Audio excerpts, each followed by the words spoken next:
Oke, jadi waktu pilkada kemarin ya, itu memang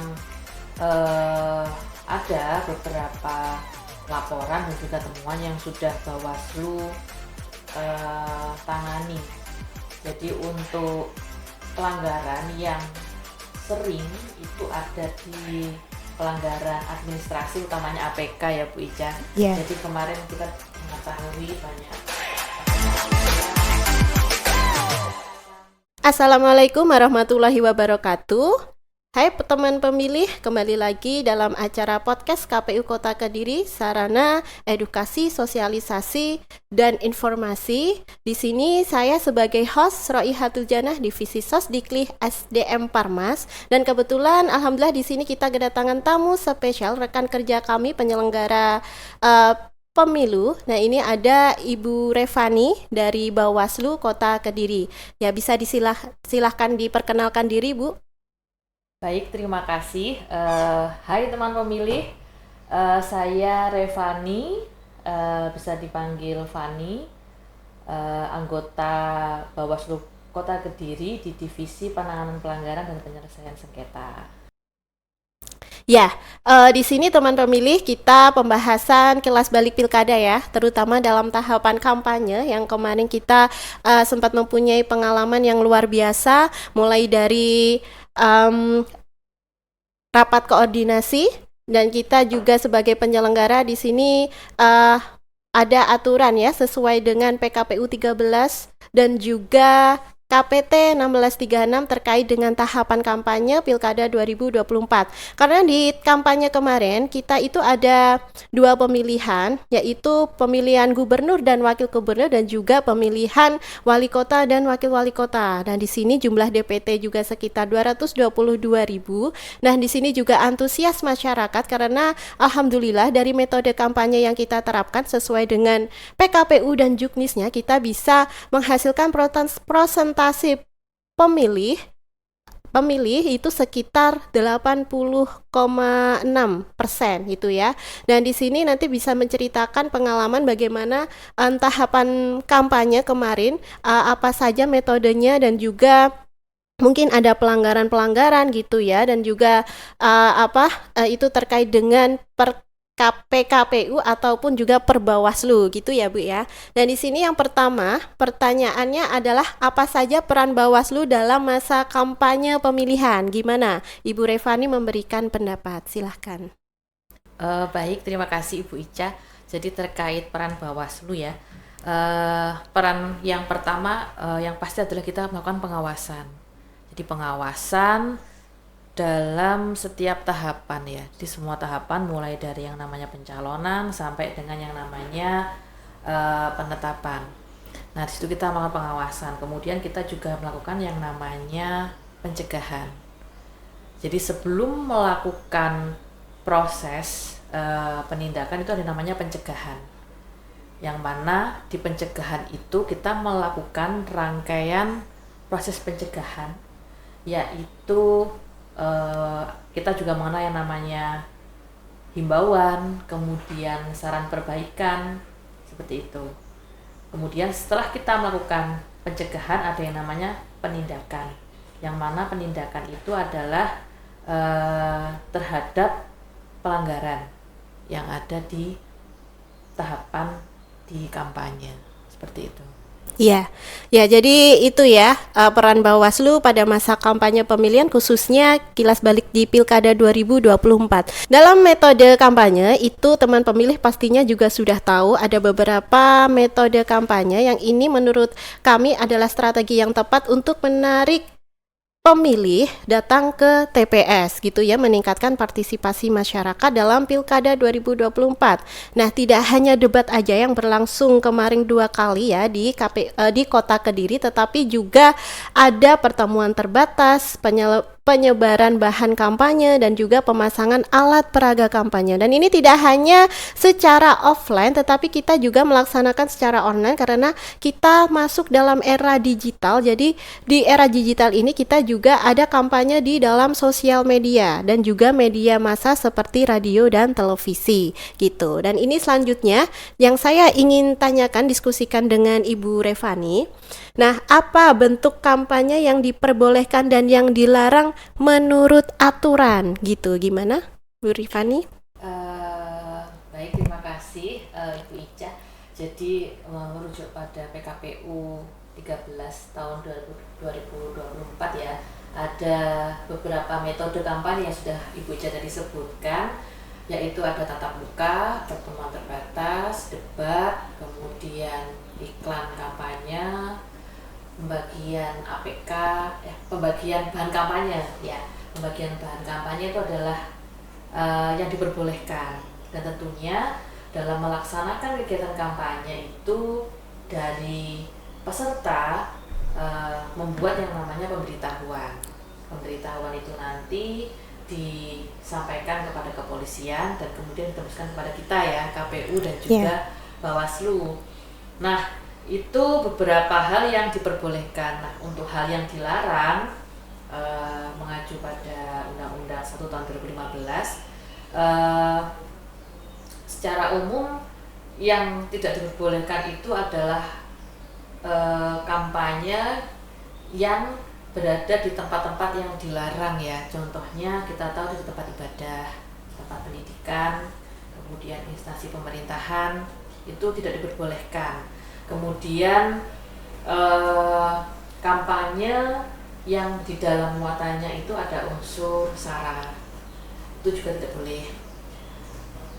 Kemudian money politik itu juga hal yang dilarang. Secara umum yang sering muncul di Kota Kediri seperti itu. Jadi itu tadi beberapa hal yang diperbolehkan dan juga yang dilarang. Seperti itu. Iya. Ya, jadi kemarin itu juga kita dapat surat rekomendasi dari Bawaslu atau surat ini ya, Sarper gitu ya. Jadi ketika sekiranya ada pelanggaran yang perlu dirubah atau mungkin direvisi, itu kita dapat surat rekomendasi dari Bawaslu untuk menindaklanjuti gitu ya, terkait mungkin terjadinya pelanggaran-pelanggaran yang terjadi. Nah, jadi apa yang sering, dan di sini selanjutnya saya mau tanyakan apa yang sering terjadi pelanggaran di lapangan gitu pada saat kampanye pemilihan pilkada kemarin. Oke, jadi waktu pilkada kemarin ya, itu memang ada beberapa laporan dan juga temuan yang sudah Bawaslu tangani. Jadi untuk pelanggaran yang sering itu ada di pelanggaran administrasi, utamanya APK ya Bu Ica. Jadi kemarin kita mengetahui banyak APK-APK yang dipasang di tempat yang tidak diperbolehkan. Perlu kita ketahui waktu pilkada kemarin kan memang berbeda ya dengan pemilu. Jadi untuk alat peraga kampanye ini KPU juga memfasilitasi. Jadi untuk APK ada 2. Jadi selain APK yang difasilitasi oleh KPU, juga peserta juga mencetak APK sendiri. Nah itu kemarin ada beberapa APK yang dipasang di titik yang dilarang. Nah untuk penanganannya seperti apa? Kita memberikan rekomendasi kepada KPU untuk pilkada kemarin. Jadi memang untuk administrasi penanganannya adalah, outputnya adalah rekomendasi yang mana kita sampaikan kepada KPU. Untuk pelanggaran yang selanjutnya itu ada pelanggaran pidana, itu sifatnya laporan ya. Jadi kemarin juga sudah kita tangani. Untuk pelanggaran pidana itu sendiri tentunya Bawaslu tidak bisa menyelesaikannya sendiri, kita melibatkan yang namanya Gakumdu. Jadi Gakumdu itu terdiri dari unsur kepolisian dan juga kejaksaan. Terus selanjutnya ada pelanggaran netralitas, kemarin juga ada laporan. Untuk netralitas sendiri juga bukan Bawaslu yang melakukan penyelesaian, tapi kita memberikan rekomendasi ke KASN. Untuk lainnya itu ada pelanggaran undang-undang lain ya, undang-undang IT kemarin juga ada laporan untuk pilkada gitu. Ya, Jadi seperti itu ya. Dan selanjutnya ini terkait dengan netralitas. Tadi sebenarnya udah disampaikan terkait bagaimana cara menjaga netralitas. Nah, bagaimana nih kalau menurutnya Bu Revani sendiri terkait dengan menjaga netralitas ASN dan aparat negara dalam pemilihan? Karena kan tidak hanya KPU Bawaslu sebagai penyelenggara dalam melaksanakan pemilihan di gubernur dan wakil gubernur, wali kota dan wakil wali kota, tetapi juga kita koordinasi bekerja sama dengan instansi-instansi terkait, apalagi ASN gitu. Gimana Bu Revani pendapatnya? Untuk netralitas ASN ya, yang pertama Ya. kita lakukan upaya pencegahan. Jadi kita memberikan himbauan, kemudian juga kita ada yang namanya seperti sosialisasi terkait netralitas. Dan jikalau memang ada dugaan pelanggaran, kita lakukan proses penanganan sesuai undang-undang, kemudian kita mengeluarkan rekomendasi. Nah, rekomendasi itu kita tujukan kepada KASN. Jadi kita menyerahkan kepada pihak yang berwenang, yaitu di KASN. Seperti itu. Ya, baik. Jadi sangat komplit dan jelas sekali ya penjabarannya gitu. Nah, dan kampanye itu kan tidak hanya dilakukan secara offline yang ada di lapangan gitu, tetapi kan lebih sifatnya sensitif itu biasanya di media sosial dan media massa. Karena kemarin juga sempat kita menerima gitu ya surat sarper gitu dari Bawaslu bahwasanya di media sosial itu ada beberapa konten yang mungkin terjadinya pelanggaran gitu. Nah, itu bagaimana Bu Revani menyikapinya?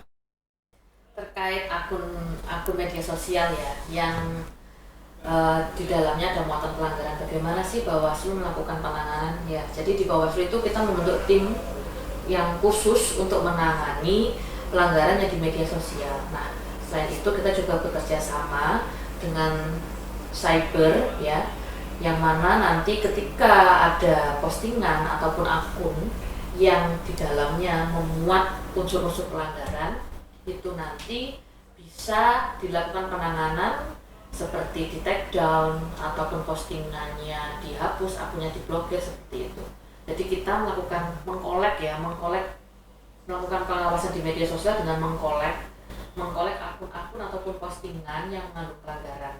Kemudian kita report, kita laporkan kepada provinsi untuk dilakukan proses penanganan yang mana itu nanti bekerjasama dengan tim cyber polisian.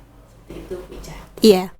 Jadi seperti itu jawabannya, dan di sini kan kita tidak hanya terlibat dalam peran pelaksanaan pilkada aja, tetapi masyarakat juga ikut berkecimpung ya, karena di sini juga kita ada tim paslon gitu ya, walau dari paslon 1 atau paslon 2, nah gitu. Nah, jadi menurut Bu Revani itu gimana terkait dengan partisipasi masyarakat ketika ikut pengawasan dalam pelaksanaan proses pemilihan, nah terutama di pemilihan pilkada kemarin gitu.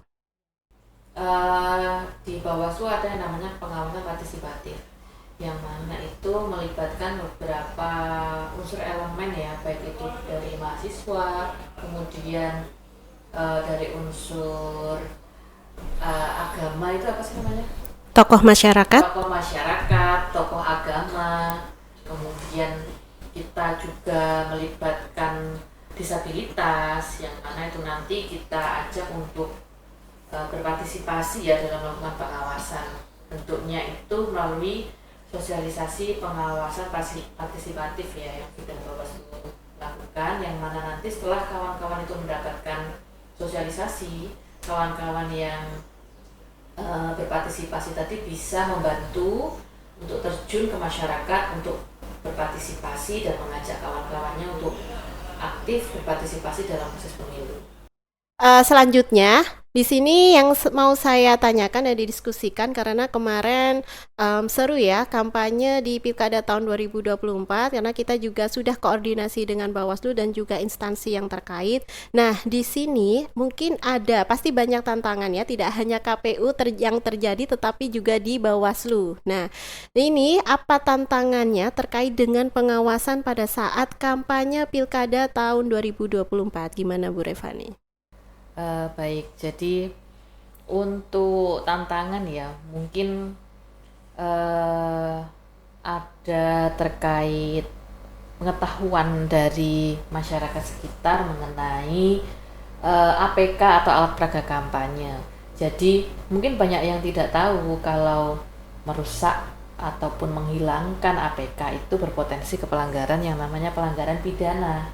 Jadi eh, sedikit banyak kita tahu kemarin juga ada APK-APK yang mungkin dirusak, dirobek, kemudian hilang. Nah, sebenarnya itu eh, ranahnya adalah di pelanggaran ya, dan itu pelanggarannya pidana.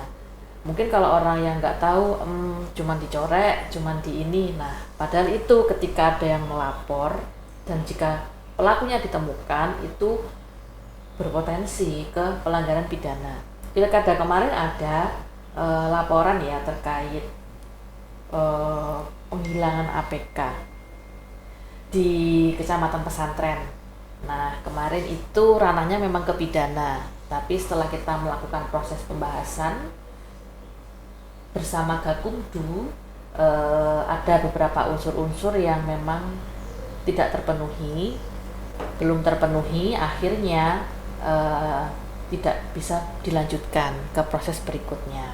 Jadi alangkah baiknya apabila masyarakat Kediri ini bisa memahami dan mengetahui bahwa alat peraga kampanye itu yang ada di sekitar, jikalau memang dirasa mengganggu, jikalau dirasa itu tidak tepat, bisa diinformasikan kepada pengawas kami, baik itu di tingkat kecamatan atau kelurahan, agar teman-teman pengawas kecamatan ataupun pengawas kelurahan itu membantu mediasi untuk melakukan proses baik itu pemindahan ataupun kalau mau diletakkan di letak yang sesuai seperti Yang itu, strategis gitu ya, yang tidak memang. dilarang. Untuk selanjutnya itu terkait netralitas ya. Jadi netralitas ASN ini memang hal yang sifatnya itu wajib ya dilakukan oleh para ASN. Jadi kemarin itu memang ada laporan terkait netralitas ASN dan sudah kita lakukan penanganan. Ke depan harapan saya memang untuk ASN ini memang harus netral ya. Jadi tidak boleh berafiliasi dengan siapapun, dengan partai manapun. Memang itu sesuai undang-undangnya ya, undang-undang ASN. Itu sih Bu Ica. Iya, jadi sangat jelas sekali ya bahwasanya sebenarnya banyak sekali tantangan yang memang kami harus hadapi gitu ya. Jadi terutama di Bawaslu sebagai pengawasan gitu, karena Bawaslu itu sistemnya kemarin tuh 24 jam, karena saya tahu sendiri bahwasanya di Bawaslu sendiri itu sering muter gitu ya. Jadi keliling ketika kampanye itu dari Panwascam, dari PKD atau pemilihan pengawasan dari tingkat kelurahan itu juga sangat bekerja gitu ya, dan koordinasi dengan PPS dan PPK kami. Dan ini di pertanyaan terakhir yang mau saya tanyakan, karena kan sebentar lagi kita juga akan persiapan di pemilu yang akan datang. Kalau mungkin MK-nya tidak berubah ya, undang-undangnya masih tetap, itu mungkin akan terjadi di pemilu tahun 2029. Nah, di sini KPU dan Bawaslu selalu berkoordinasi untuk selain meningkatkan partisipasi masyarakat, juga pemilu juga berjalan aman, damai gitu ya. Jadi tidak ada pelanggaran-pelanggaran berat ataupun tidak ada mungkin ya dari Bawaslu itu sendiri. Nah, di sini Bu Revani apa pendapatnya? Nah, nanti untuk persiapan kita koordinasi di pemilu yang akan datang, di pemilu 2029 gitu ya, terkait khususnya kampanye gitu. Terima kasih Bu Ica. Jadi untuk koordinasi yang diharapkan ya alhamdulillah selama pemilu kemarin dan juga pemilihan ya, kita melakukan koordinasi yang baik ya. Dan harapan saya ke depan koordinasi bisa senantiasa berjalan lebih baik, dan tentunya tujuannya kan untuk bisa mewujudkan pemilu yang demokratis ya, yang juga nanti pemilu itu bisa melibatkan semua elemen ya, baik itu disabilitas, kemudian perempuan, lansia, semuanya bisa ikut berpartisipasi. Dan tentunya seiring perkembangannya zaman ya, kita sudah merambah ke digital. Harapan saya juga agar masyarakat ketika mungkin mendukung salah satu paslon itu bisa menggunakan sosial media dengan baik, dalam artian tidak menyalahgunakannya, yang mana itu nanti ketika memposting terdapat muatan-muatan unsur sara ataupun unsur-unsur yang melanggar. Nah, hal-hal yang seperti itu yang tidak boleh dilakukan. Jadi bisa berbijak juga ketika menggunakan sosial media. Seperti itu. Ya, jadi seperti itu terkait dengan koordinasi KPU dan Bawaslu untuk persiapan pemilu yang akan datang. Kami harapannya tidak hanya elemen instansi yang terkait, penyelenggara yang terkait, nah itu, tetapi juga elemen masyarakat ya, dari pemilih pemula, pemuda, perempuan, dan juga kaum disabilitas. Seluruh elemen masyarakat juga bisa ikut berpartisipasi untuk meningkatkan presentasi pemilih dan juga pemilih berjalan dengan aman dan damai. Nah, untuk closing statementnya bahwasanya di sini KPU dan Bawaslu itu tidak hanya koordinasi, tetapi kita sering belajar bareng gitu ya, sharing terkait pemilihan, terkait pendidikan politik, terkait dengan teknis dan sesuai dengan undang-undang, peraturan PKPU, Perbawaslu, dan juga teknis atau KPT atau surat dinas edaran seperti itu. Nah, terima kasih. Jangan lupa teman pemilih untuk selalu nonton di podcast KPU Kota Kediri, karena ini adalah awal kesuksesan bagi para pemilih ya. Nanti untuk menentukan pemilu yang akan datang, kesuksesannya itu yang menentukan kalian sendiri. Terima kasih. Mohon maaf apabila ada kesalahan. Wassalamualaikum warahmatullahi wabarakatuh.